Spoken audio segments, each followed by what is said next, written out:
Salut à tous, bienvenue dans cette nouvelle avant-match, le premier de l'année 2024, ici au Palais des Sports. Fiche, on est de retour. Ça y est. Après les Bahamas, ça y est, je suis rentré. Je pensais au retour au Palais des Sports, mais c'est vrai que vous n'étiez pas l'autre fois. On avait trouvé un bon remplaçant. Ouais, on peut en discuter si vous voulez. En formation, on va dire. Exactement. Bon, en tout cas, on est de retour ici au Palais des Sports pour cette nouvelle journée de Star League. Un match face à Aix-en-Provence, quelques jours après avoir marqué les premiers points, le premier point de l'année 2024 face à Créteil. On va parler un petit peu de ce match de Créteil. Moi, j'ai envie de dire ouf et on s'en contente. On peut. Non, je suis assez d'accord parce qu'il faut voir le côté positif. Bah oui. Actuellement, on ne va pas faire les difficiles. Surtout vu la physionomie du match, hein, en fin de match. On se rappelle qu'on était mené de 3 buts. Donc, on s'est même tous posé la question de comment on pourrait s'en sortir de ce truc-là.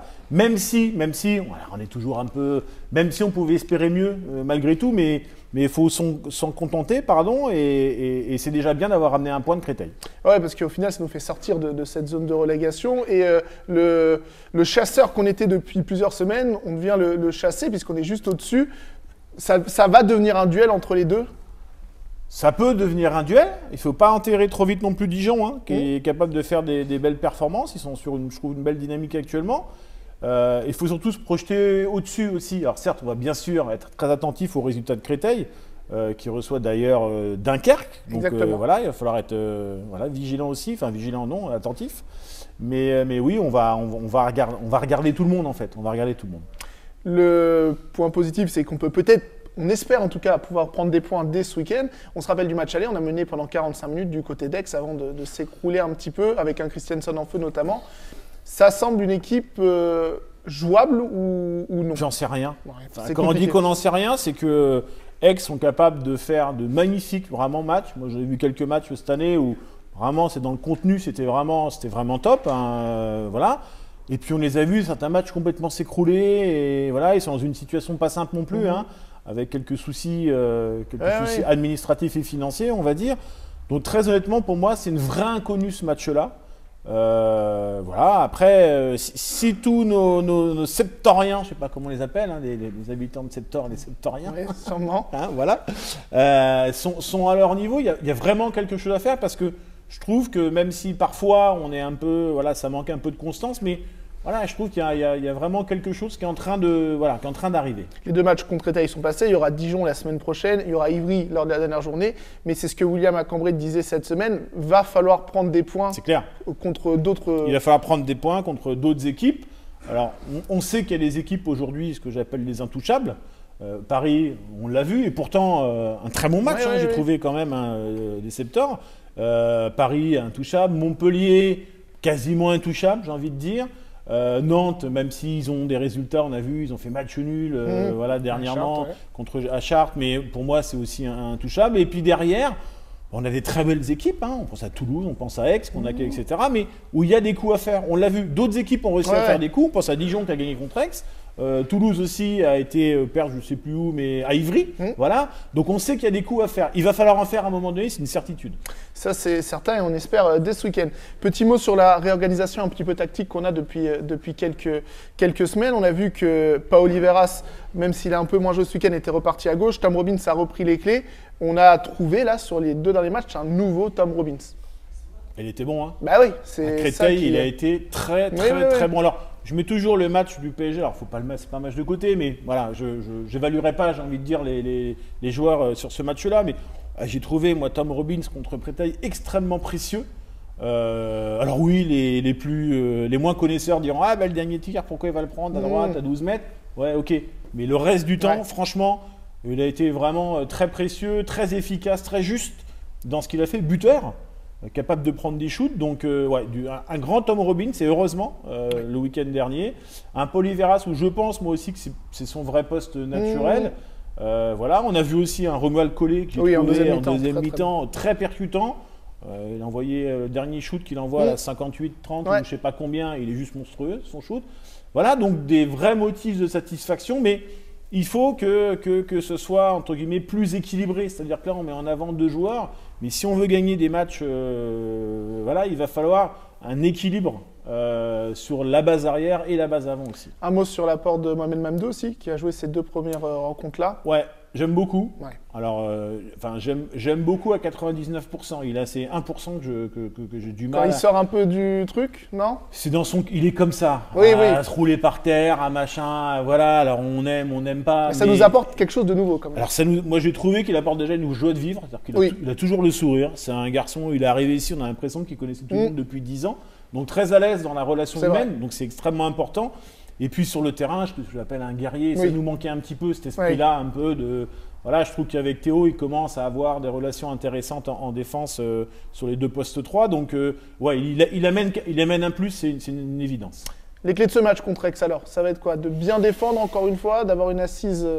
De bien défendre, c'est une certitude. Et moi, de gommer aussi par rapport au match de Créteil, on a eu des pertes sèches, ce que j'appelle des pertes sèches, c'est des interceptions directes, c'est même pas.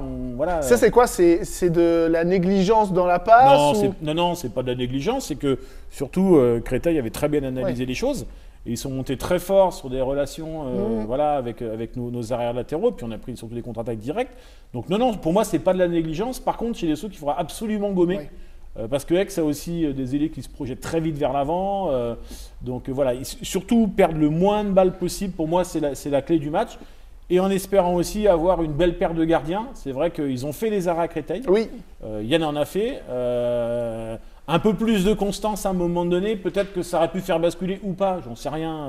Et on ne leur tire pas dessus non plus parce qu'ils nous ont vraiment sauvés à plus d'une reprise. Quand même. Oui, très régulièrement. Maintenant qu'on a un peu une assise défensive un peu plus solide, j'ai envie de dire, il faut absolument qu'ils nous ferment la boutique derrière. Et vraiment, s'il y a bien un poste qu'on ne peut pas critiquer cette année, c'est bien le poste de gardien. C'est ça, pour compléter, on a eu beaucoup de situations de bras levés à Créteil où on a pris en fin de possession. Alors on a pris aussi, parce qu'on a eu un Kylian Rigaud qui était sur un nuage, c'est-à-dire qu'il est aussi capable de bananer le truc. Ben Joret, il n'a pas banané parce qu'il a envoyé des vrais shoots où c'est difficile de monter aussi haut sur un joueur comme ça. Voilà. Donc il faut aussi leur rendre hommage à ces joueurs de Créteil qui ont joué avec leurs armes, avec leur vitesse. Donc voilà. En tout cas, le match, c'est vendredi, ici même, 20h du côté du Palais des Sports d'Orléans. Il reste des places sur saran-hb.fr. C'est la dernière fois qu'on dit ça parce qu'on vous prépare des surprises pour la semaine prochaine avec des choses nouvelles. Plus de saran-hb.fr, quelque chose de nouveau, etc. Vous allez adorer. Mais ça sera dans une autre vidéo. On accueille. Vous virer aussi. Non, ça peut être une surprise. Hein. Pour l'instant, ça ira. On accueille Rémi tout de suite pour. Ou peut-être lui d'ailleurs. Sa chronique, c'est peut-être sa dernière. C'est peut-être la bonne. Non, c'est pas ça qu'on voulait dire. Pas du tout. Non. Mais Rémi va nous parler de choses et d'autres, peut-être. De cette. Surtout d'autres, à mon avis. Dex. On va parler Dex. Alors, juste pour vous, voilà, petite question, quelle est la température à votre avis Dex en ce moment même, sachant qu'à Orléans on est à 10 degrés. Ouais, aujourd'hui, là, tout de suite, regarder. Bah, j'ai regardé il y a 2 heures, donc quand vous êtes arrivé un peu en retard. Il n'y avait pas beaucoup, je crois. Bah 16 degrés, voilà. C'est pas beaucoup là-haut. C'est pas beaucoup là-haut, effectivement. Donc ils sont toujours à plus de degrés. Tout ça pour dire aux joueurs aixois de bien prendre une veste. Oui, une petite doudoune. Ce sera toujours pratique. Petite interrogation. Quel est le point commun entre Jennifer Aniston, Angelina Jolie et Gwyneth Paltrow? À votre avis? Ils n'ont pas fait de handball. Alors, je sais tu es en vacances à Aix, non? Non. Ben, en fait, ils ont une maison. Ils ont une maison, ça se trouve. Non, ils ont tous le même ex. Brad Pitt. Oui, c'est vrai. Voilà. C'est vrai. Donc c'est ex, rien à voir du coup. Bah c'est ex. Non, oui. Avant c'était les mathématiques, voilà. Maintenant c'est l'orthographe. Ok, donc on est sur les ex. Voilà. On a beaucoup travaillé les maths, mais du coup l'orthographe. Et en cherchant du coup, j'ai trouvé que Carla Bruni a été l'ex de Mike Jagger. D'accord. Je sais pas si vous le saviez. Non. Ok. Voilà, c'est intéressant. Moi, je trouve. Oui, c'est génial. Voilà. Non, j'en ai une. J'ai bien fait d'arriver en retard. J'ai eu le temps de travailler au moins. Mais effectivement, tout à fait. Ouais. Non, j'en ai trouvé une trêve de plaisanterie qui parle de la Provence et du vin, du rosé que vous connaissez sûrement tous les deux, qui représente à 89% la production de vin en Provence, ce qui est quand même évidemment très important. Et le premier vignoble provençal est apparu il y a 26 siècles tout de même. Voilà, pour la petite histoire, c'est les Grecs qui ont envahi le sud-est de la France et qui ont ramené une plante qui était jamais vue à cette époque-là, c'est des vignes. Et donc le premier vin qui est apparu en France, c'est donc le rosé de Provence. Donc voilà pour la petite histoire. Ok, donc ça fait plusieurs siècles. C'est tout. C'est tout, oui, tout à fait. Oh la vache. Bon, on termine par les pronos, parce que l'autre fois on avait oublié. Oui, on n'avait pas fait les pronos sur le PSG. C'est vrai. Les pronos, là une victoire 32-29. 32-29. Ouais. Rémi? Non, je vois un peu plus de suspense quand même. 29-28 pour nous. 31-30 pour nous aussi. Donc, on est plutôt positif. Positif, mais de peu. Mais petitement. Petitement. Mais je sens que Créteil va pas être loin à Dunkerque, donc ça serait bien que face à Dunkerque. Donc ça serait bien, je pense. En même temps, vous n'avez pas gagné un prono depuis le début d'année. Ça fait un peu longtemps, ouais, c'est vrai, Okay. c'est vrai. Bon, en tout cas, prono ou pas, vous pouvez venir vendredi, je vous le rappelle, coup d'envoi à 20h. Ici même, les Septors reçoivent Aix-en-Provence. Merci messieurs, on se retrouve dans un petit moment. Bah non, contre Nîmes, le Ah oui, ça fait longtemps. mars. On peut repartir en vacances, il n'y a pas de souci. Eh ben, écoutez, avec 29 plaisir. mars, ouais, il y a le match à l'extérieur, une petite trêve, un autre match à l'extérieur et nous on revient. Donc il y aura 2 numéros de 7 à l'extérieur. Avant nous, n'oubliez pas de vous abonner, c'est très important pour nous et on se dit à bientôt. Salut!